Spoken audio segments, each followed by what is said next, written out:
বদরের যুদ্ধে নবীজি সেনাপতি ছিলেন, উহুদের যুদ্ধে নবীজি সেনাপতি ছিলেন, এমন করে নবীজি একের পর এক 250টা বেশি যুদ্ধের নবীজি সেনাপতি ছিলেন।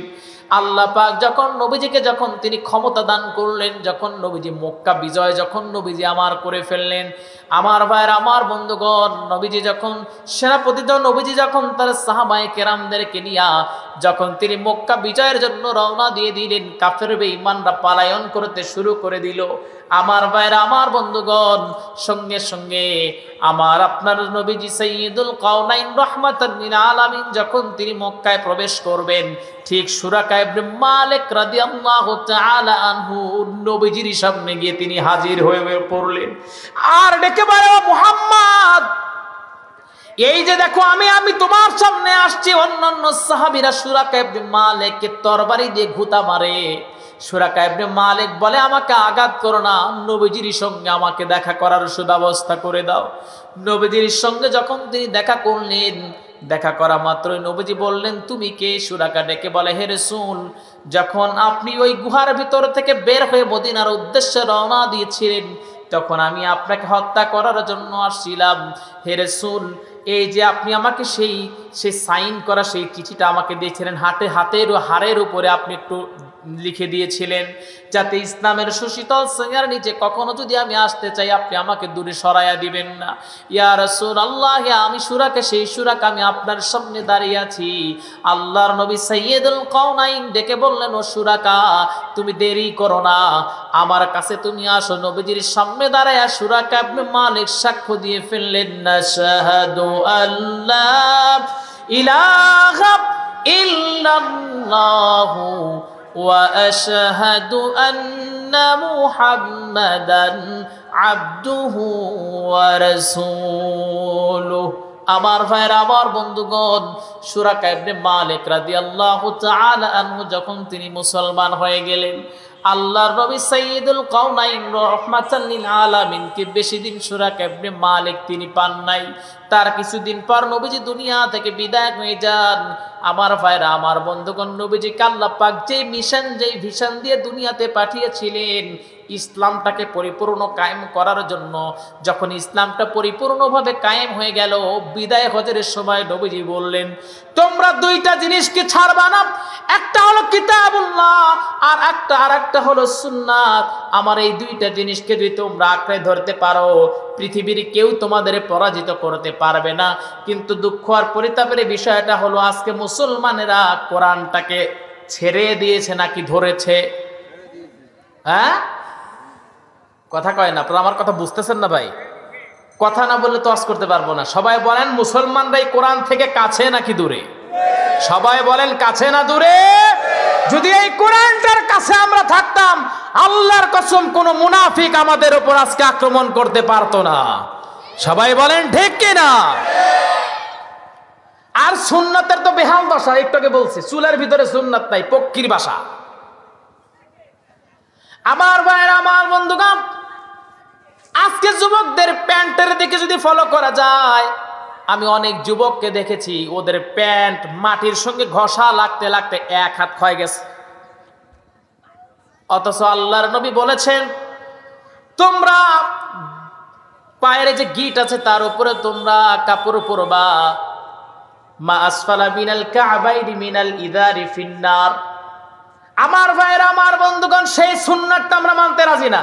অথচ আজকে বিজ্ঞানীরা প্রমাণ করেছে, কোন যুবক যদি তার প্যান্টের কাপড়, প্যান্টটা যদি তার গিরার যদি নিচে পড়ে, তার যৌন ক্ষমতা ধীরে ধীরে আস্তে আস্তে হারায় যাবে। এখন যৌন ক্ষমতা ধীরে ধীরে কেমন করে কমে গেছে, তার মানে হলো বোঝা যায় বাংলাদেশে কলিকাতা হারবালের অভাব নাই, আছে না? তার মানে বোঝা যায় এই যে প্যান্টগুলোর নিচে পড়বে আর এই যে অ্যান্ড্রয়েড ফোনের ভিতরে পর্নোগ্রাফি দেখবে, কয়েকদিন পর বউ থেকে চলে যাবে।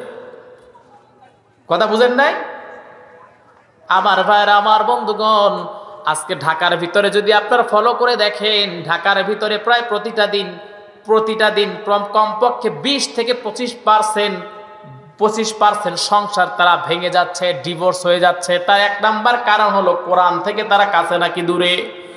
সবাই বলেন। আমার ভাইরা, বিয়ে এখন সুন্নাত পদ্ধতিতে হয় না, হয় হারাম পদ্ধতিতে। তার মানে হলো বাজায় ডিজে, ডিজে বাজায়, ওই যে শুরুতেই হারাম, পরে যা আসে সব হারামজাদা।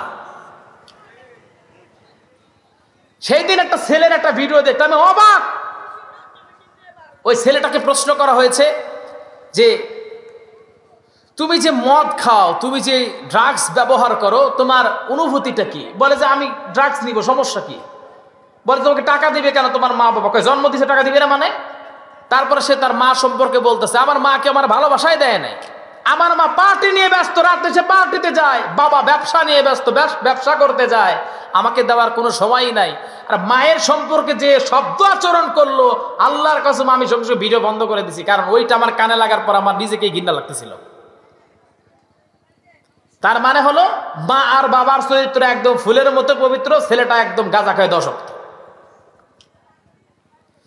আমার ভাইয়ের, আমার বন্ধুগণ, এই জন্য সন্তান যখনই পেটে আসবে, মা বোনদের জন্য এই পয়েন্টটা হলো, যখন সন্তান পেটে আসবে আপনি কোরআন আল কারীমের ভিতরে সূরা ইউসুফ আছে না নাই? সূরা ইউসুফ তেলাওয়াত করেন। আপনার সন্তানটা সূরা ইউসুফ যদি তেলাওয়াত করেন, ইউসুফ আলাইহিস সালাতু ওয়াস সালামের মতো যিনি সুন্দর বানায়া দিবেন তিনি কে?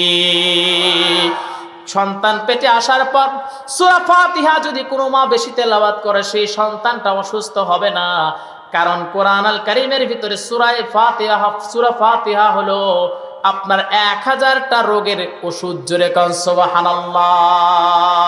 ওয়া নুনাজ্জিলু মিনাল কুরআনি মা হুয়া শিফাউ ওয়া রাহমাতুল লিল মুমিনিন। মুমিনদের জন্য কোরআনটা হলো শিফা। জোরে কান সুবহানাল্লাহ। আমার ভাইরা, আমার বন্ধুগণ, নবীজি যখন দুনিয়া থেকে বিদায় হয়ে যান, বিদায়ের পর সুরাকা ইবনে মালিক রাদিয়াল্লাহু তাআলা আনহু, কষ্ট হচ্ছে আপনাদের ভাই? শেষ করে দেই।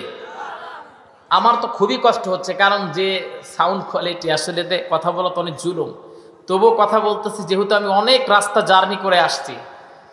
আমার গতকালকে প্রোগ্রাম ছিল সিরাজগঞ্জ, সেখান থেকে 12:30টায় প্রোগ্রাম করে গাড়িতে চড়েছি, এখানে আসছি 10টার সময় আপনাদের এই ছোট কুমিরাতে আমি নামছি। তাহলে বুঝেন কি পরিমাণে জার্নি। এবং তারপরে সেখান থেকে আপনার এখানে আসতে আসতে প্রায় 2টা আমাদের বাসছে, তাহলে বুঝেন কি পরিমাণে জার্নি করে আসছি। তাহলে সেই জার্নি নিয়েও আমি কথা বলতেছি, তা আপনাদের ভালো লাগছে, ভালো লাগতেছে, এই জন্য আপনাদের উদ্দেশ্যে কিছু কথা বলতেছে। আপনাদের খারাপ লাগতেছে ভাই? বলেন খারাপ লাগতেছে? আলোচনা কি আর চলবে নাকি শেষ করে দিব? সবাই বলেন চলবে ইনশাআল্লাহ। একটু জিকির করি লা ইলাহা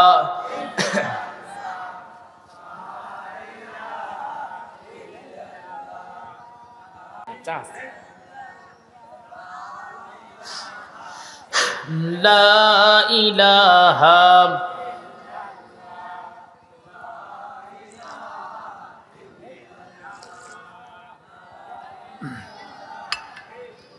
লা ইলাহা লা ইলাহা লা ইলাহা ইল্লাল্লাহু মুহাম্মাদুর রাসূলুল্লাহ। সবাই বলি সাল্লাল্লাহু, আর একটু জোরে বলি সাল্লাল্লাহু। আমার ভাইয়ের, আমার বন্ধুগণ, নবী যখন দুনিয়া থেকে বিদায় হয়ে যান, তখন সুরাকা ইবনে মালিক রাদিয়াল্লাহু তাআলা আনহু, আমি আর হাতে গোনা 10 থেকে 15 মিনিট আলোচনা করব, মনোযোগ দিয়ে একটু শোনেন। এই সুরাকা ইবনে মালিক রাদিয়াল্লাহু তাআলা আনহু নবীজি দুনিয়া থেকে বিদায় হয়ে যাওয়ার পর নিজেকে তিনি কন্ট্রোল করতে পারতেছিলেন না। তিনি চিন্তা করলেন, আরে আমি জীবনে এত বড় ভুল করলাম, আমি কেন নবীজির হাতে কেন হাত দিয়ে আমি আগেই কেন বায়াত গ্রহণ করলাম না? আমি যখন আমার নবীজির যখন দেখা প্রথমে পেয়েছিলাম, কেন আমি দুনিয়ার অর্থ সম্পদ ফেলে দিয়া কেন আমি নবীজির সঙ্গে মক্কায় চলে গেলাম, মদিনায় চলে গেলাম না? যদি আমি মদিনায় চলে যেতাম, তাহলে আমি আমার নবীজির সঙ্গে অনেক সময় কাটাতে পারতাম, নবীজিকে আমি কাছ থেকে দেখতে পারতাম। যখন আমি ইসলাম কবুল করলাম, সঙ্গে সঙ্গে নবীজি দুনিয়া থেকে বিদায় হয়ে যাবে, এইটা আমি কেমন করে সহ্য করব? আমার ভাইরা, আমার বন্ধুগণ, একটা জিনিস আপনি বুঝেন, আপনাকে বুঝতেই হবে, আল্লাহ পাক যাকে হেদায়েত দেন, পৃথিবীর কেউ তাকে হেদায়েতচ্যুত করতে পারে না, ঠিক কিনা? এই জন্য আল্লাহ পাক বলেন, ইন্নাকা লা তাহদি মান আহবাবতা ওয়ালাকিন্নাল্লাহা ইয়াহদি মান ইয়াশা ওয়া হুয়া আ'লামু বিল মুহতাদিন। হেদায়েত দেওয়ার মালিক কে? আল্লাহ। সবাই বলেন কে? আমার ভাইরা, কিতাবের ভিতরে আসছে নবীজির মা ছিল না, নবীজির বাবা ছিল না। নবীজিকে যিনি সবচেয়ে বেশি ভালোবাসা দেখিয়েছেন তিনি হলেন আবি তালিব। সবাই বলেন আল্লাহর পরে আমি আমার মস্তিষ্ক দিয়ে এটাই তো পেলাম, আল্লাহর পরে নবীজিকে যদি দুনিয়াতে কেউ যদি ভালোবাসা দিয়ে থাকে তিনি আবি তালিব ছাড়া আর কেউ না। বুঝেন না এই কথাটা? আল্লাহর পরে নবীজিকে যদি সবচেয়ে বেশি ভালোবেসেছেন তিনি হলেন আবি তালিব। সেই আবি তালিব বুখারী শরীফের ভিতরে আসছে, আবি তালিব পরিমাণে নবীজিকে ভালোবাসা দেখিয়েছেন যতক্ষণ পর্যন্ত মুহাম্মদ সাল্লাল্লাহু আলাইহি ওয়াসাল্লাম খাবার গ্রহণ করতে না আসতেন আবি তালিব নিজের সন্তান আলী এবং জাফর বিন আবি তালিবকে খাবার দিতেন না। যখন নবীজি এসে বসতেন তখনই তিনি সন্তানদেরকে খাবার দিতেন। নবীজিকে বুকের উপর রেখে আবি তালিব ঘুম পাড়িয়েছেন। আবি তালিব যখন ব্যবসার জন্য যাবেন তখন নবীজি ডেকে বললেন, চাচা কোথায় আপনি যান? ব্যবসার জন্য যাই ভাতিজা। আল্লাহর নবী ডেকে বললেন, চাচা কার কাছে রেখে যান? মা নাই, বাবা নাই, আমাকে আপনি কার কাছে রেখে যান? আবি তালিব বলল, মুহাম্মদ এটা আমার মাথায় আসে নাই, আমি তোমাকে কথা দিলাম আজ থেকে শুরু করে আমি আবি তালিব যেখানে যাব মুহাম্মদ তোমাকে ছাড়া আমি যাব না। জোরে কোন সুবহানাল্লাহ। তাহলে কি পরিমাণ ভালোবাসা নবীজিকে দেখিয়েছেন।